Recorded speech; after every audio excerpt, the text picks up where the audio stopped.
Hi, I'm Graham. Welcome back to Man vs Film. This is going to be a top 10 of movies that you can watch right now on Amazon Prime US for the month of September 2019. Let's get started. Number 10, 300. In 480 BC, the Persian king Xerxes sends his massive army to conquer Greece. The Greek city of Sparta houses the finest warriors, and 300 of these soldiers are chosen to meet the Persians at Thermopylae, engaging the soldiers in a narrow canyon where they cannot take full advantage of their numbers. The battle is a suicide mission, meant to buy time for the rest of the Greek forces to prepare for the invasion. However, that doesn't stop the Spartans from throwing their hearts into the fray, determined to take as many Persians as possible with them. One of Zack Snyder's finest movies, this was a heart-thumping, adrenaline-pumping action movie, and it still holds up terrifically well, with its kind of injection of mythos and mystical animals into this kind of fray. It is a fantastic action war movie from start to finish. You get quotable lines, you get fantastically well shot action set pieces that are amazing. You get characters that you're rooting for, and even though this is somewhat true to historical events, they really do lavish lots of Hollywoodisms onto it and creates a fantastic action movie that I just love. Number 9, Breakdown. Jeff and Amy Taylor are moving to California and must drive across the country. When they find themselves stranded in the middle of a desert with hardly anyone or anything around, their trip comes to a sudden halt. Amy had taken a ride with a friendly trucker to a small diner to call for help, but after a long while, Jeff becomes worried. He finds that no one at the diner has seen or heard from his wife. When he finds the trucker who gave Amy the ride, he swears he's never seen her or him before. Now Jeff must attempt to find his wife, who has been kidnapped and is being held for ransom. But just who can he trust? Kurt Russell is one of my favourite actors. He can be an anti-hero like Snake Plissken. He can be fighting an alien in the form of the Thing. He can be almost anything. And in this movie, he's just an everyday man. Nothing special about him whatsoever. A little bit meek and a little bit mild. And he gets pushed to the end of his road here as he has to learn to man up, fight back against these things that are happening to him, deal with the amount of pressures that the world puts on with the disappearance of his wife and the inability for anybody else to accept the fact that she's been kidnapped. He has no one to turn to. He has to bring it out within himself to come and save her, even though that's not really the person that he is. Terrific performance by Kurt Russell. Some great performances across the board and this really neat little thriller. Number 8, The Monster Squad. 12-year-old Sean Crenshaw and his best friend Patrick are die-hard monster fanatics, along with their friend Horace, junior high tough guy Rudy, Sean's kid sister Phoebe, and little Eugene. They come together and talk monsters. But when Dracula, Frankenstein, the Wolfman, the Gill Man and the Mummy come to their small town to get an amulet to control the world, Sean leads his friends into action to protect their town from the forces of evil. This mixes a couple of things that I really like. I really am a huge fan of the Universal horror monsters. I think they're great, and it kind of throws in a large portion of the Goonies, another movie that I just adore as well. To see these two melded together gave me everything I wanted as a 12-year-old when I first discovered it, and all through my life this movie has came with me. I love it just as much today as I did the first time I saw it. The creatures are great. There is a terrific performance of Dracula. The kids I get on with, even the schmaltzy moments that happen in the movie that are a little bit eye-rolling. I love them being there. I'm happy they're there. I love the cool, super cool Rudy. I love the quotable lines that are just so tremendous. I think this is a movie that stands the test of time. It's a terrifically fun flick. If you haven't seen it, you've been missing out. This is great. Number 7, The Lincoln Lawyer. Mick Haller is a defence lawyer who works out of his Lincoln. When a wealthy realtor is accused of assaulting a prostitute, Haller is asked to defend him. The man claims that the woman is trying to get some money out of him, but when Haller looks at the evidence against him, he learns that this case might be linked to an old case of his. I love court movies, I love procedurals, I love to see people investigating things. And this movie is primarily that, but it has a great interesting lead in the form of Matthew McConaughey playing the lead character. The way that he works out of his car, deals with people while travelling down the freeways, his relationship with his driver, how he not only can talk the talk but walk the walk, and how he's willing to go to the level that most lawyers probably shouldn't or don't go to. It's just a nice, interesting character. This is one of these movies that I would love to have seen a series of films involving this character because he's just so compelling, so fun to spend time with. It's a great procedural that has great rewatchability in it as well. Number 6, Snake Eyes. Ricky Santoro is a flamboyant and corrupt Atlantic City cop with a dream. Becomes so well connected that he can become mayor. In lieu of that, he'll settle for keeping his comfortable lifestyle. On the night of a heavyweight boxing championship, Rick becomes mixed up in the assassination of the Secretary of Defence, an assassination involving his best friend. Becoming the investigating officer in the case, Rick soon uncovers a conspiracy to kill the Secretary and a mysterious woman in white.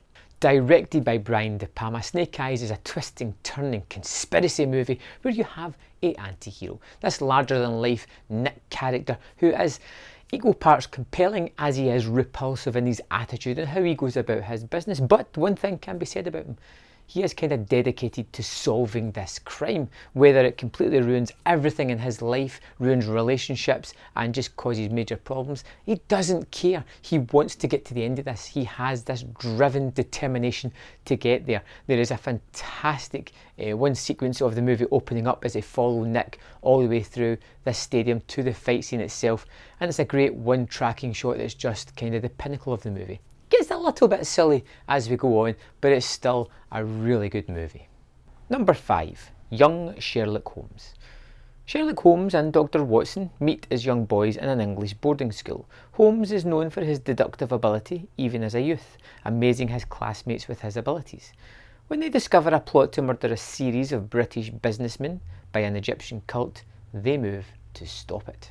I'm a big fan of Sherlock Holmes, so I delved into this when I was younger to see a kind of made up history of how those two guys of Watson and Holmes came together. And it's completely fictionalised, as we already have the fully formed relationship of Holmes and Watson. We have that's going to transpire into the sort of other stories that we have.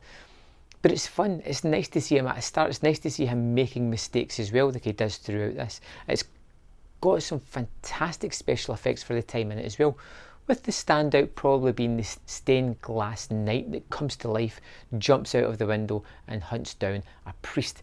There's countless other fantastic elements to it. It's got a great mystery at its heart, it has compelling characters, as Holmes and Watson always will be, and I really wish we had got a series of these movies as well.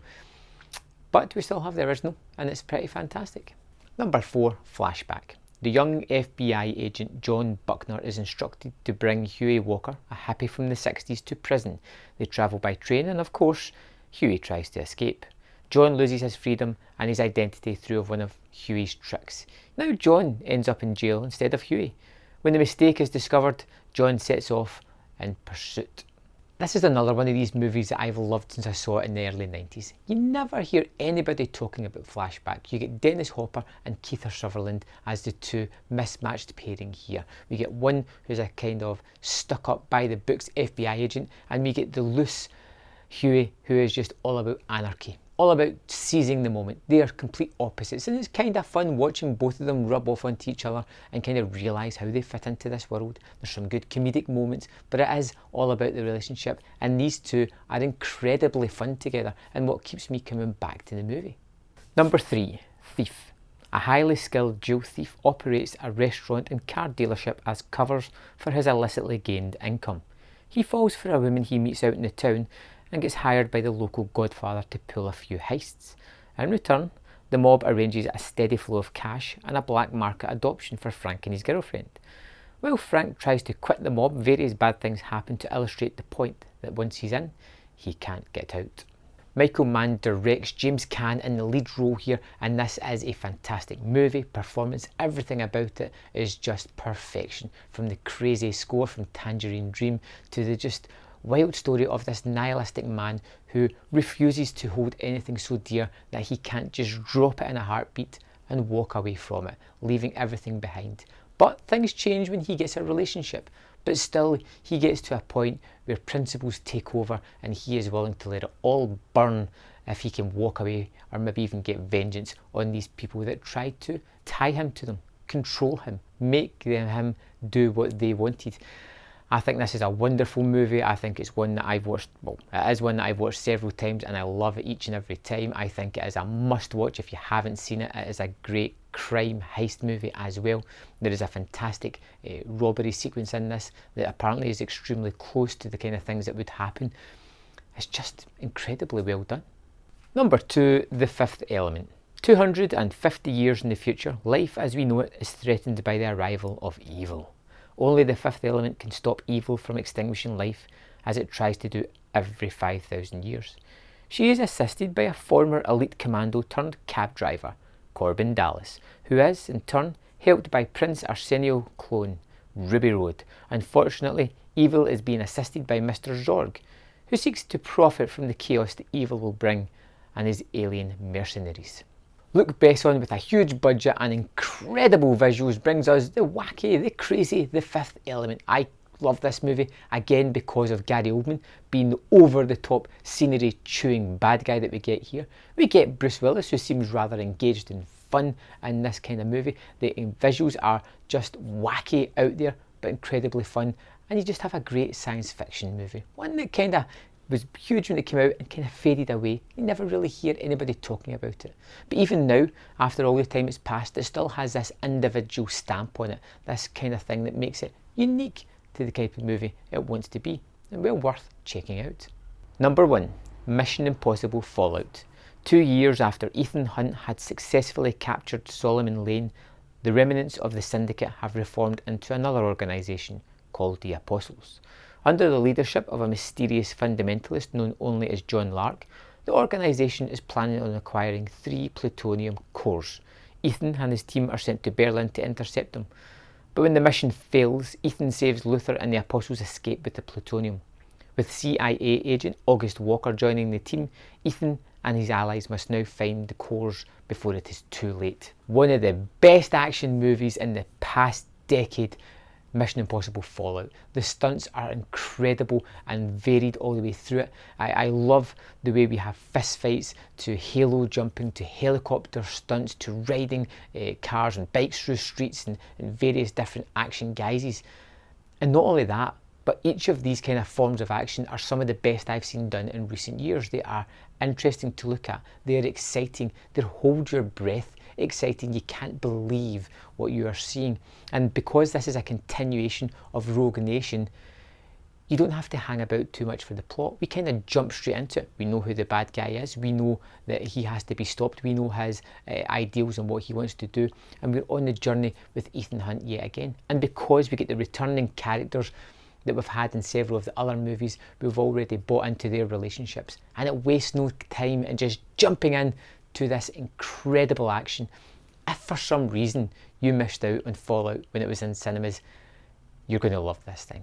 It's fantastic. One of the best Mission Impossible movies and highly, highly recommended. So there we have it. 10 fantastic movies for you to check out this month on Amazon Prime US. I hope you find something there that you really want to check out. Maybe an old classic, maybe something new that you hadn't given a chance to before.